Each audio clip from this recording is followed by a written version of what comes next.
Let's not forget that Rage in Tekken 7 still offers a damage boost, but it's so little and only affects a certain type of move.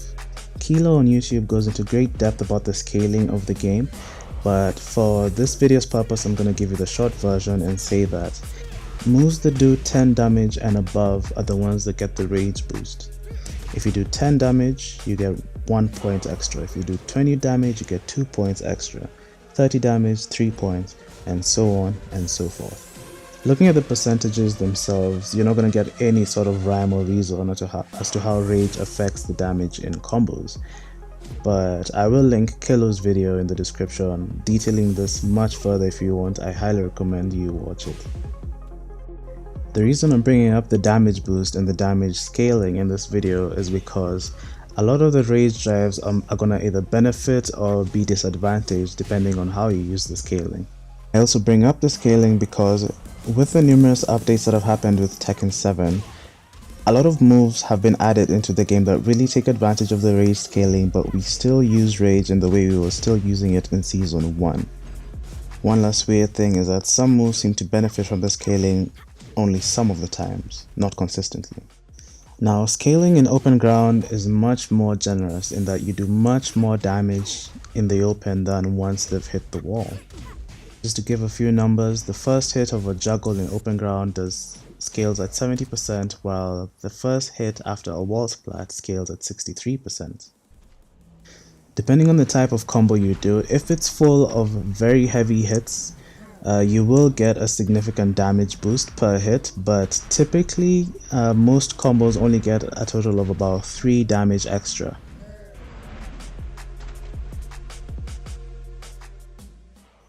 That being said, let's take a closer look at this Miguel combo.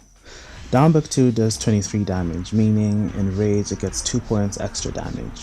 That means in combos it always gets a damage boost. So in this combo where we use down back 2 frequently, every single hit gets a damage boost. So excluding the launcher, you get 5 extra points of Rage damage.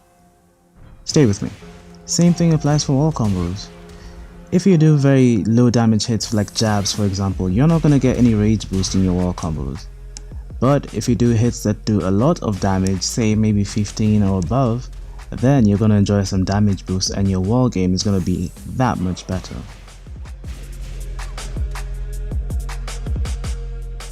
This wall combo for example has very many hits, but some of them do very little damage, so you're not going to get much for your wall combo, not counting the wall splat damage of course. So what's my point in all this?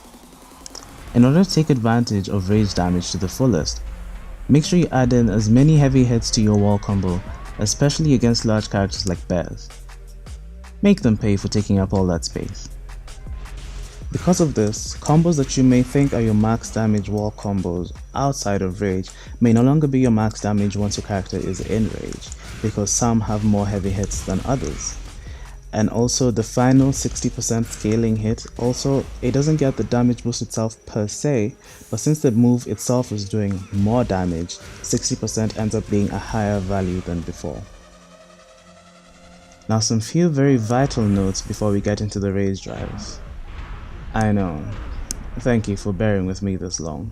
Now, on a normal sunny day, after a normal standard wall splat, you're allowed 2 wall hits before your opponent begins to fall down the wall rapidly, making it harder to combo them. That number of hits, 2 hits, has several ways of being either added or reduced in Tekken.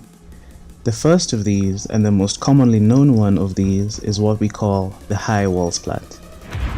This is when your opponent is hit against the wall, but their feet are not touching the ground yet. Any hits that are done before your opponent's feet touch the ground are called high wall hits.